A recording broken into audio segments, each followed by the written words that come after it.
Welcome back, everybody, to a new chaotic lore video. And today we'll be covering a big one here: the Conjurers and their war beast.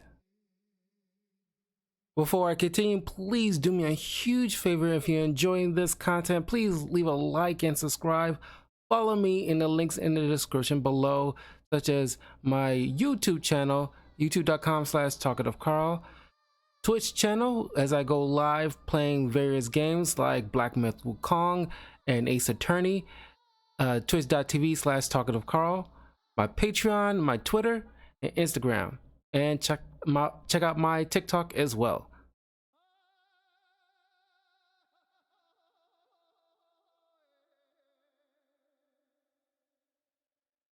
The Conjurers are a reclusive group of Mepedians that live in the Mepedian territory, outside the kingdom itself.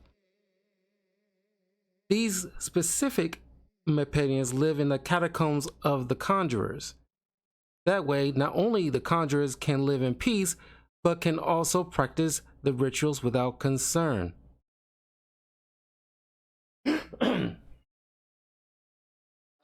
The Conjurers are only called upon when the Mepedian kingdom is under dire threat. Conjurers can be classified as summoners. They're able to summon mighty beasts called war beasts, and the Conjurers are the only ones capable to tame them. The known Conjurers are Abinwar, Adomo, Aliv, Apalai, Wilkin, Jermes, Befarv, Habek, Ranun, and Savel.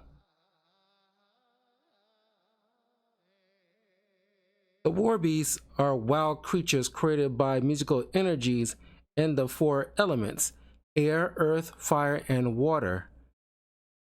They are meant to be the Mepedians' ultimate protectors.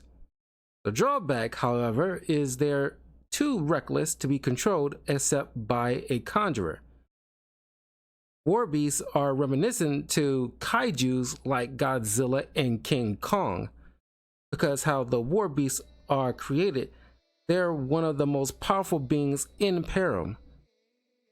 Because of their nature, they don't have magicians.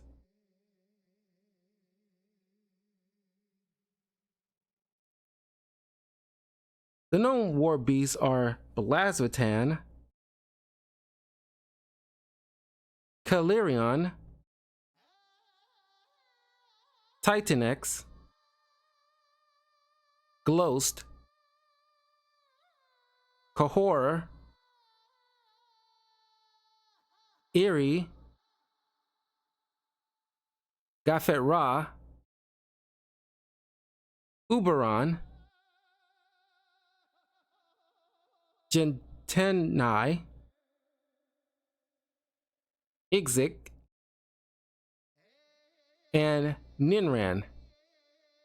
Kind of knows most of these war beasts have kind of horror-like names to them. It's kind of cool. You can find these Conjurers and war beasts in the various packs: Alliances Unraveled, Beyond the Doors, Turn of the Tide, Premium Edition, Forge Unity, Rise of the Oligarch, and Silent Sands.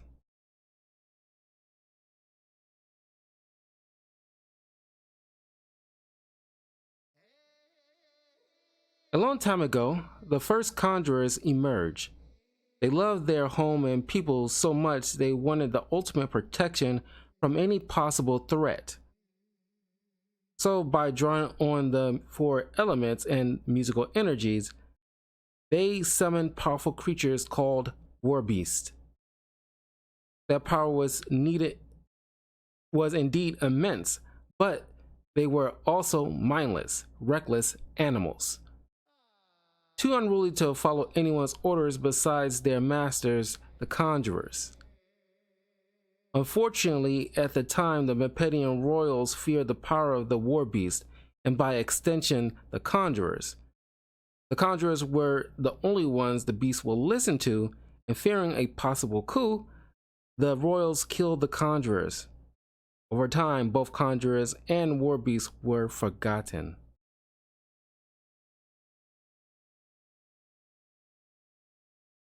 One day, an underworld army invaded Mepedian territory, wreaking havoc and hurting many innocent Mepedians. While trying to find a hiding spot, a young Mepedian named Adomo stumbled upon the secrets left by the ancient conjurers, explaining in detail how to ritual summon a war beast in case of an emergency. After studying, Adomo managed to summon a beast and it fought off the underworld army. His first summon was Uberon. Adomo was hailed as a hero and soon started training a new batch of conjurers. However, as time went by, like before, suspicion arose about a possible threat the conjurers might pose. So Adomo decided it was best for him and the other conjurers to live apart from their tribe mates until they are needed again. They found a home they named Catacombs of the Conjurers. This was a best of both worlds for the conjurers. They can live in peace to practice their magics, and they are not too far from the Mepedian kingdom if they need help.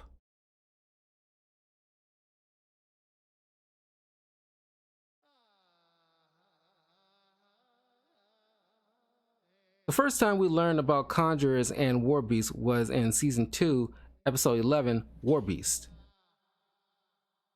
Peyton faced a fierce creature in the Krellindrome used by a player named Connor. After losing to Connor, he tricks Peyton into trading 20 of his best cards for a scan of Connor's war beast, Blasvitan. What Peyton didn't realize until it was too late that Connor was teamed up with Clay and Christella in order to split the 20 cards between them. But unlike Clay and Christella, Connor wasn't all bad. Even though using a war beast would be self-sabotaging during a match, Connor tells Peyton if he gets a scan of a conjurer, he'll be better equipped to controlling the beast. Peyton meets with the Mepedian conjurer named Fifarf, who told him the tragic history of the conjurers and war beast. Peyton scans Fifarf and challenges Clay to a chaotic match. Peyton's Fifarf and Blasvitan versus Clay's Dremes and Uberon. Peyton won by using music to take away his Blasvitan's recklessness, making him temporarily more powerful. In the end, Sarah cautions Peyton about who he trades with. The next time we see conjurers and war beasts was in the final battle between all of the tribes against the Marillions. That was in Season 2, Episode 25 and 26, Part 1 and 2 of Last Stand. Because of their genetic makeup, war beasts aren't susceptible to mind control. They were instrumental in turning the tide in battle. Like many Mepedians, the conjurers are generally peaceful, but don't take kindly to anyone who threatens their homeland. Their true enemy will be the Marillions.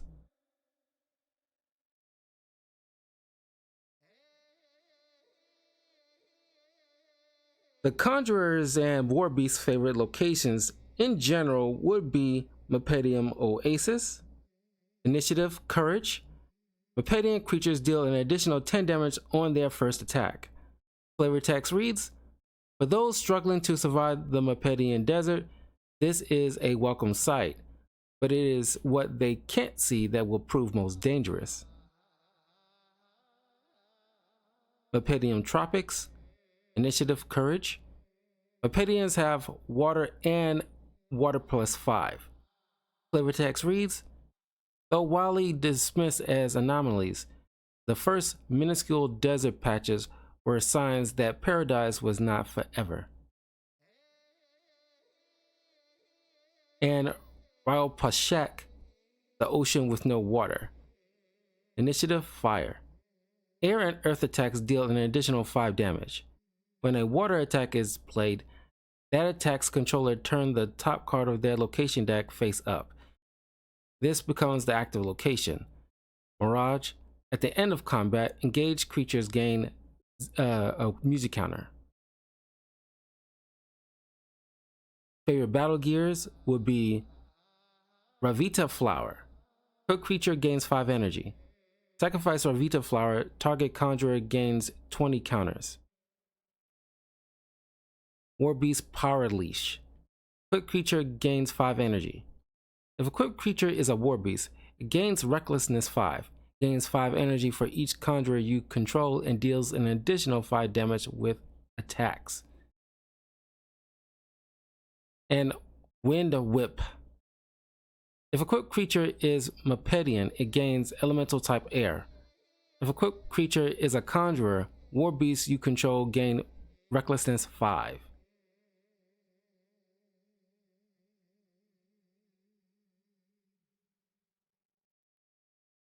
As stated, the conjurers are generally peaceful and prefer solitude. However, the warbeasts are just wild animals at the end of the day.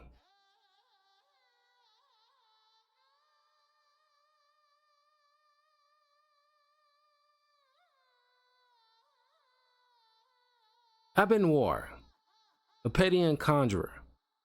Reduce recklessness damage dealt to warbeasts you control by 5. Warbeasts you control gain waterproof 25. Aleve, Mepedian Conjurer. Reduce damage dealt to warbeasts you control by 5. Flavor text reads, warbeasts the size of palaces are under my control. Why would I ever fear a Marillion? Aleve. Now, most of these conjurers will have the same text, so I'll probably skip over them. Apolai.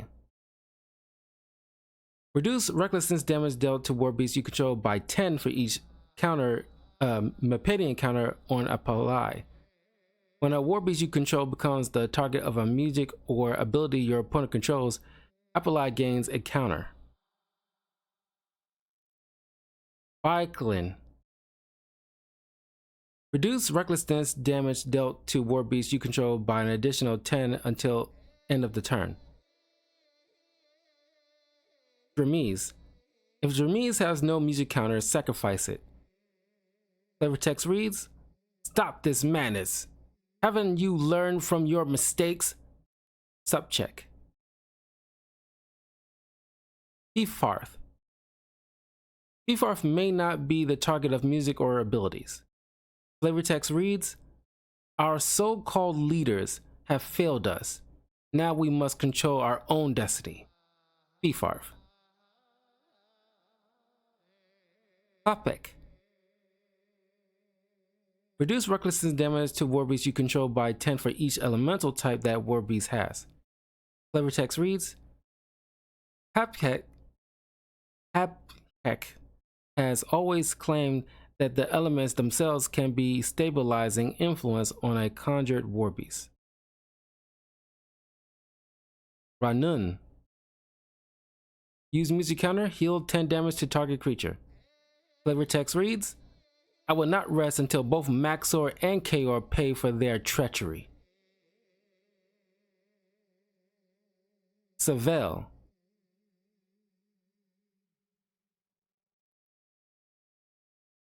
Reduce recklessness damage dealt to warbeasts you control by 10 for each counter on Savell. Brainwashed. Increase recklessness damage dealt to warbeasts by 10 for each counter on Savell. Blazwitan, warbeast. +5 air, +5 earth, recklessness 25. Flavor text reads, conjuring is worthless without control. Clerion, war beast of the dust storm. Recklessness 25. +5 air and earth. Creature and battle gear cards that leave play are removed from the game instead. Titanix. Intimidate, courage 50. Intimidate, speed 50. Recklessness 20. Flavor text reads, subject, admit that the rewards far outweigh the risk. Hermes. Ghost. Ghost gains 5 energy, +5 earth, +5 air for each conjurer in your discard pile. Recklessness 20. Flavor text reads, if more war beasts are our only hope for survival, I fear for our future. Kahora. Recklessness 50. Flavor text reads, I realize the battle is necessary, but this is too much. Even if we win the war, Param is doomed. Subject. Eerie. Range Swift 4. Recklessness 10. Flavor text reads, born of sand and storm, Eerie can traverse the Mepedium desert in mere seconds. Gafet Ra. Defender Conjurer. Non-attack damage dealt to adjacent royals is dealt to Gafet Ra instead. Recklessness 10. Flavor text reads, as the war turns grim, even royals have begun to accept the war beast. Uberon.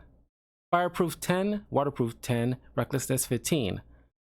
Flavor text reads, Uberon is a smallish war beast, only about the size of 20 Conjurors. Gintanai, the Forgotten.